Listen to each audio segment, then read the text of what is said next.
This is Leisha Holmes, and I'm your host on the Recruiters Recruitment Podcast. And I'm so excited to introduce to you our global community today, somebody who I have the absolute pleasure to know both on and offline, because she is a friend of mine.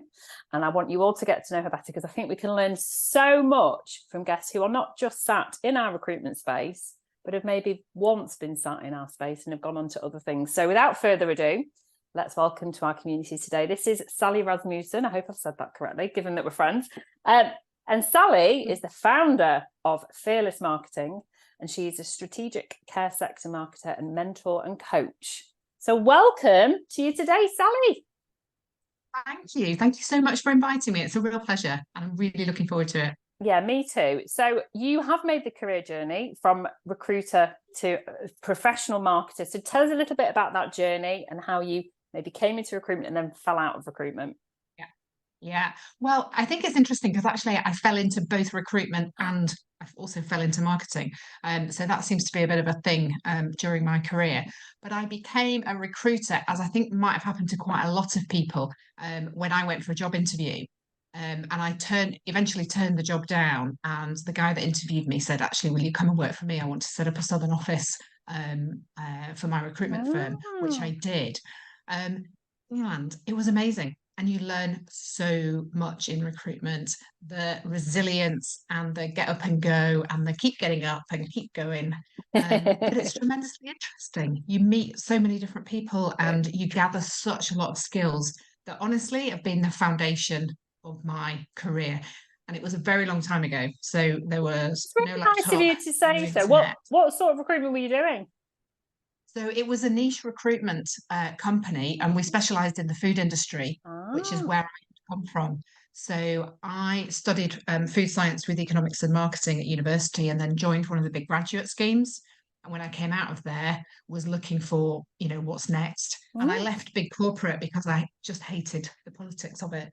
So I went to work for a very small firm, and I made a big impact, which was great. So Fantastic. I was able to, in the same way that you do with marketing, then you can take what it is that you know and then you apply it somewhere.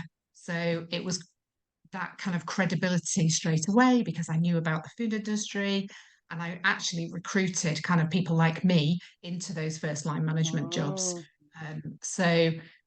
Yeah, I was pretty lucky. However, luck comes when you work hard, and I agree. I had the food manufacturers directory, and I started at A, and it was this massive book, and it was 28 calls an hour, and 28 calls an hour, and you're going to speak to 4 people, and of those 4 people, one of them's going to have a job, and it's works. Tough, but it does work. And can we just pause before we move on, because there will be a plethora of our community listening today who are, we do get feedback from a lot of people who are at the starting point of their recruitment journey. This is how recruitment was. You had to make the volume of calls, and that's where I think LinkedIn has changed how we sell, because you can now put a post out and thousands of people will see it.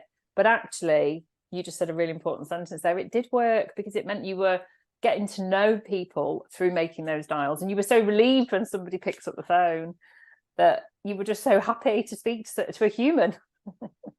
Actually, of those people, every hour you would speak to somebody who had a problem that you were capable of solving.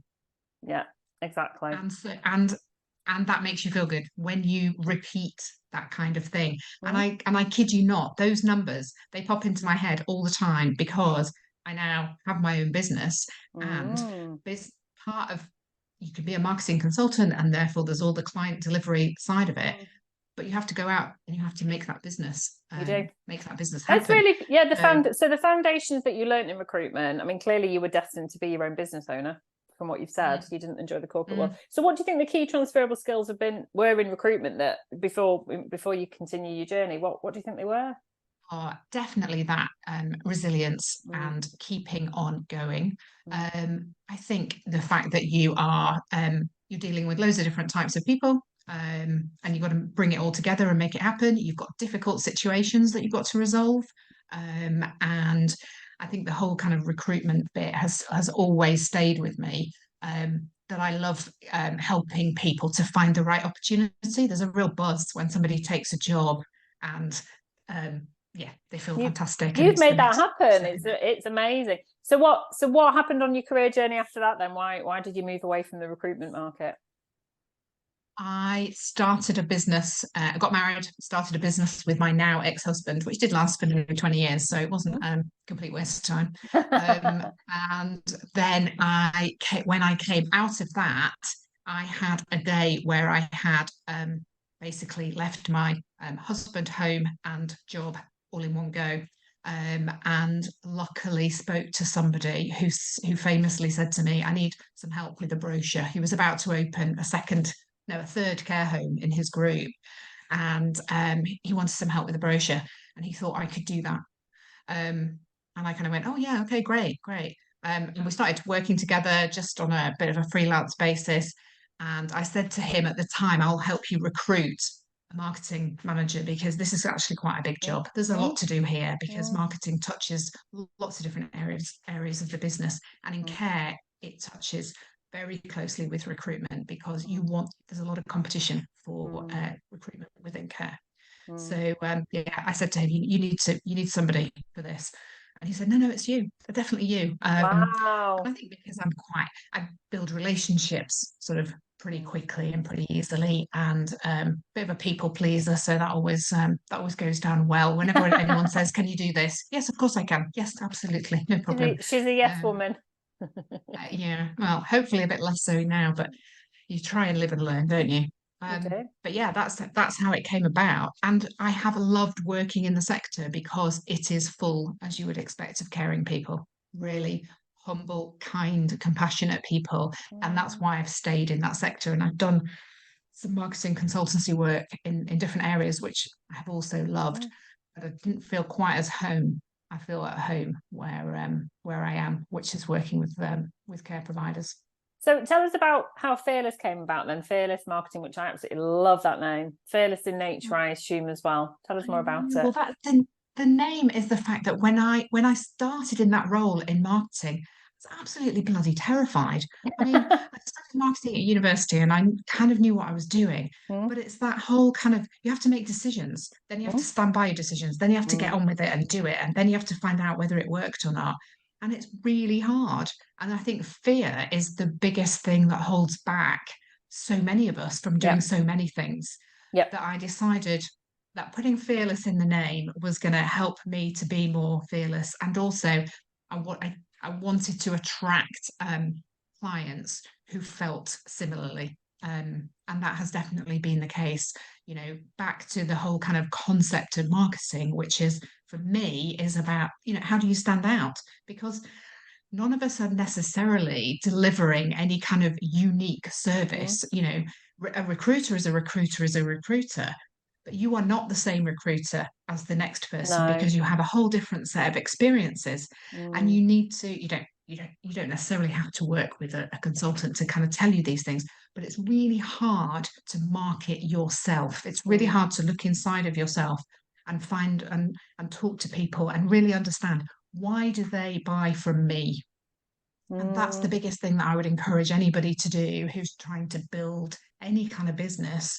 And in recruitment, where people might have a habit of going, well, it's just, same thing. It's not, you're not providing the same thing. You're doing it your way. Unique way. Yeah. And so finding those kind of the way of talking to your clients so that you attract your dream clients, the people who pay you on time, the people who value what you do, the people who reply to your emails in a timely fashion, and so on. Little things that you sort of take for granted, but let me tell you, not every client replies to emails on time. And you kind of think, I'm scratching my head waiting for a response on that for a week, and then they've been just, I've been busy. Oh, great. It's just setting expectations, isn't it? I absolutely love that. I mean, I think it's a really powerful word.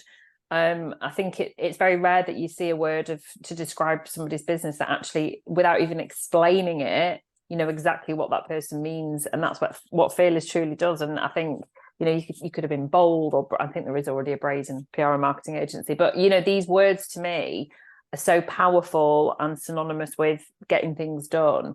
And I think it's really it creates a cascade effect in the people that watch what you do and see what you do, because everybody wants to be seen as fearless, but we all have fears. And I think you're right. I think fear is the greatest thing that ever holds us back as human beings, because we evolved from fear, actually protected us from dying. So, but what we do in our jobs, hopefully, is never going to actually cause death. It's going to actually cause us to learn and to experience possibly failure, but nobody ever died from failing at something. So I think it's a really powerful name. And actually, I'm just thinking now you could set up a fearless recruitment agency. Watch this space, guys. Might need a partner to do that. Well, I don't know. Do you know anybody? There are some very interesting ideas that are coming out, and that comes back to the sort of business development thing and what everybody's kind of preferred way of doing things. And marketing's evolved so much, hasn't it, over the past kind of 10, 15 years. You know, it's how do you get out there? How do you help, give before you expect to take? So I've got some quite exciting things afoot in terms of giving to the care sector what's needed, because most of the care sector is under pressure and short of time, short of resources, short of marketing skills. So I'm looking to create a community of people to support some of those providers who actually just don't have the cash to be putting into the marketing that they should be. So yeah, that's going to be quite exciting. And I think that there will end up being an element of recruitment to what I do. So I already help clients to recruit because part of the service that I offer, because that once you've done a strategy and a plan, everyone goes, oh, okay, right, well, can you implement it? The next part of the action plan is to go and hire somebody to do it. Plan is what you've got to do. And it's kind of like, okay, there's all these different things. So I love that part. And then the dream client then keeps me on to be mentor to that person, which is what has been happening. So it's like this holistic approach to it, isn't it? And I think that like a full circle. So it's totally. But that's where I think, if I think about what the biggest threat right now to any recruiter, I don't care where you're listening to this, whether you're recruiting engineers or whether you're recruiting chefs or whether you're recruiting care workers, whether you're recruiting recruiters, the biggest threat is that you will at some point potentially be replaced by a form of technology, whether that is AI, whether that is somebody using the AI, which is, let's be honest. And the only way you will protect your job is to continue to have that human interaction, the relationship-led side of what we do. And the transactional way that recruitment has evolved over the last 20 years is reaching its almost anti-climax, really, because actually that is that swathe of transactional recruitment will get replaced by technology. It's as simple as that, because there's no influence. And I think those most successful recruiters that I see, the really high billers, but the ones who have endured, the ones who have got the stamina, the ones who've still got passion after a period of time, are the ones that are holistic. And what you've described there, where it's peer-to-peer recruitment, and then you become this mentor and you take them on this career journey, and then you help them build their teams. And I knew we'd learn so much from you have got a very unique perspective in a very niche market, which forget everything else, we all need to do more to help the care sector, because like you say, I mean, it's, ultimately we're all going to know somebody who's going to go through the care home system at some point, or we're an aging population at the end of the day. What do you think, who's looking after me going forward, and how are they recruiting those people? Where's the next generation of care professionals coming from? Because it's not a career necessarily that a lot of us would encourage our own children to go into, because it's a really hard way to earn a living. It is. And so Brexit obviously caused Brexit removed, hundreds of thousands of people from the community that you probably populated a lot of care homes for the reasons that you've just given there. So you are a niche sector, and you're a sector that's, hopefully, totally shrouded in kindness and care, because that's the very nature of what it is. What do you think? Recruiters have synonymously had quite a interesting reputation, let's say, over our evolution. What do you think we can learn from the individuals in care that you see that are either pioneering new ways of doing things? Because I know we've talked in the past about people doing things from a technological point of view, but also attracting talent. How innovative is the care sector, and what can we learn from it? I think that they're at both ends of the scale. Okay. So they do some things absolutely brilliantly, and they do Mm. some things not so brilliantly. Okay. And I think there's a tendency to kind of moan and complain and say we don't get enough people through the door and so on. And yet my it hooks back into the technology bit for me, that says you can have a machine that will sift out CVs, and it will spit out reports, and it will give you, 10 phone calls to make and all the rest of it.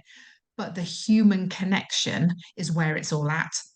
So when you put in an application through Indeed or through any other, methodology, um, the person who will win the person coming through the door for an interview is the one who picks up the phone Mm. Yeah. every time. And I saw something really good the other day about somebody who had sent a little postcard out to people that said, "Thanks for coming to the interview." Those details are what make you stand out from Hello. the others, and they will help you to bring the best people into your organization. Mm. And then you have to continue to do that, which comes back to your values, which leads into your marketing department, of course. But I think that generally in the care industry, there's a kind of people have a habit of kind of maybe blaming other people and going, Right. "Oh, it's so hard, it's so hard." Yeah. But there are people looking for jobs, and we all know people who've Mm. been looking for jobs, and you kind of, well, you send off 20 applications, you don't hear anything back these days, and that's Mm. normal. Mm. That's not right. The expectations all misaligned, isn't it, from what you're saying? Mm, absolutely. And it's oh great, sort of new friend of mine actually that I made on LinkedIn. She talks about treating your employees as if they were volunteers. So actually, Oh. properly being grateful for the fact that they turn up to work every day. Show your appreciation by just being nice and not I like taking people that. for granted and brushing them off and walking past them in the corridor. It doesn't cost anything to Mm. make eye contact, smile, say hello.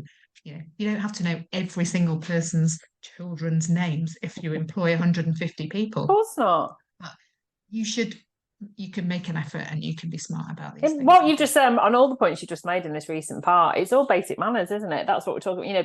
But the traditional, or is it perceived as old-fashioned, sending a thank you note? I love that. I often ask my candidates to send just send a thank you. Makes you stand out by doing something that actually it's quite a basic thing to do.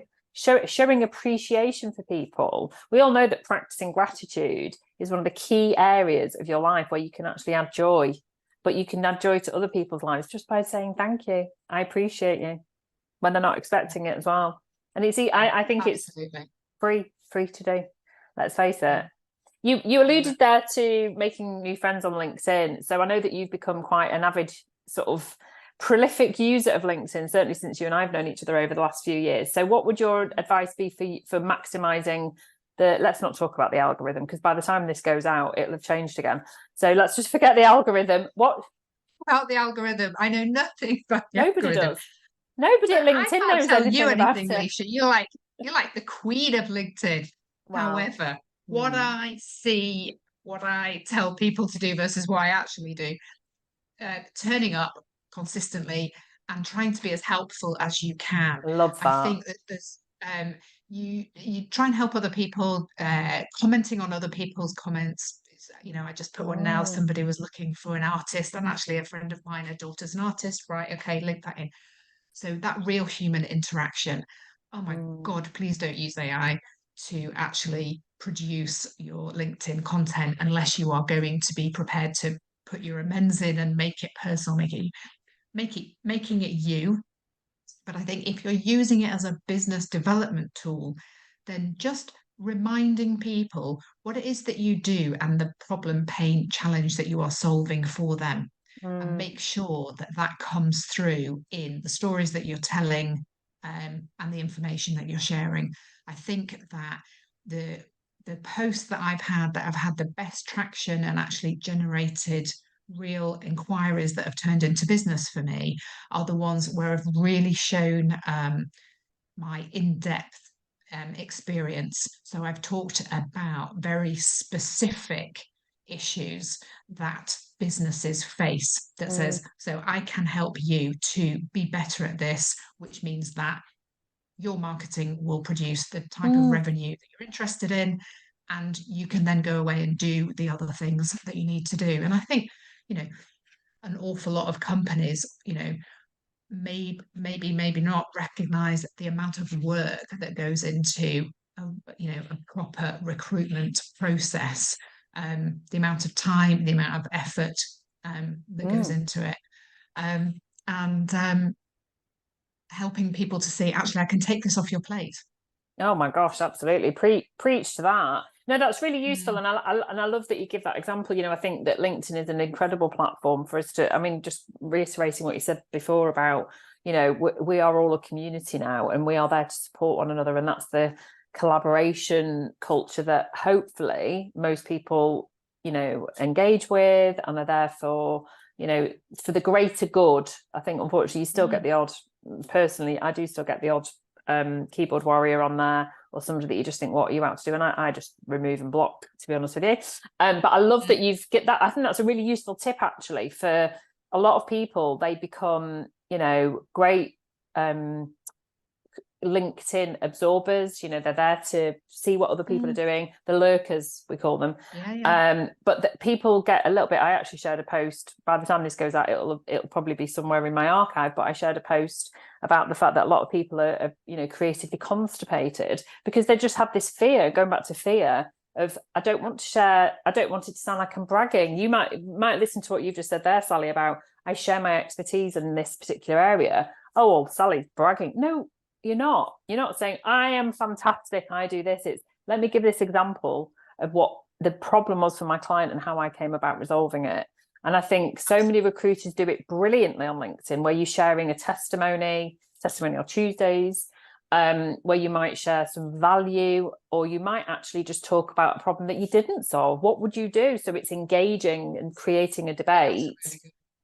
I love it when there's debate, and you I think there are some people who are purposefully a bit contrite about it, but I think, and you can definitely are poking the bear, and I just think, well, I'll poke you back, so that's absolutely fine. But I think that's really useful, and I think you also have a very nice personal sort of slant to what you talk about. Obviously, your ice skating prowess, and I think people get to see the real you. So I think what you're saying there, because I want to come back to AI in a minute, actually, because you and I've talked a lot about AI in real life, as in real life, which is a bit of an ironic sentence. I just want to park that for a minute. But I think it's creating almost like this holistic story on LinkedIn that Sally does this, but also does this. It's like everybody gets to know you. I think you've done it really well. That's really kind. It has been a progression. And I think that has been the story of my business, actually, is that I always kind of think I'm a person who goes very quickly to the point. I'm quite a commercial marketer. I'm interested in, what's the difference I'm going to be able to make to your bottom line and all that kind of thing. And yet there has been such an evolution over the past 12 months.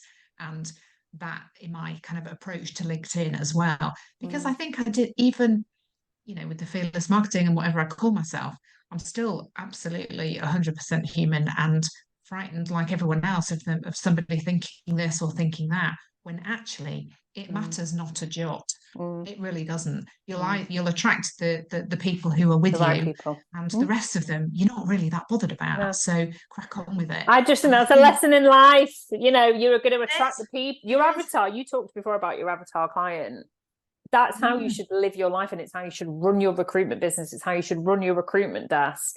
If you've got candidates that are pissing you off, that are unreliable, that lie to you, or you've got somebody in your life, a partner or your boss, get rid of them. You do not have to. You do not have to engage with these people. You can just ditch them and move on. And also just start with the whole LinkedIn thing. Just start, because it's amazing fun, and there are amazing. I have met properly amazing people. You've met real people in real life, haven't you? Like, I saw you do that earlier on in 2023. It's amazing. And I have received, I've definitely received referral business from it, and vice versa. So, it is a full circle thing again. Fearless Fearless, guys. She means it. So before we finish, I have to talk to you about AI, because I remember vividly January 2023, we were away in the Yorkshire Dales with our other halves, and you and I got talking about Chat GPT, and we got talking about AI, and I'm like, oh my God. And I remember our boyfriends were both very uninterested in it. And I think we just sat talking about the fact that you forgot to bring the chocolate, which meant I went sugar-free. So thanks for that, Sally. All my fault. It is, well, no, it's good, because I'll always be grateful to you for that, as will my body.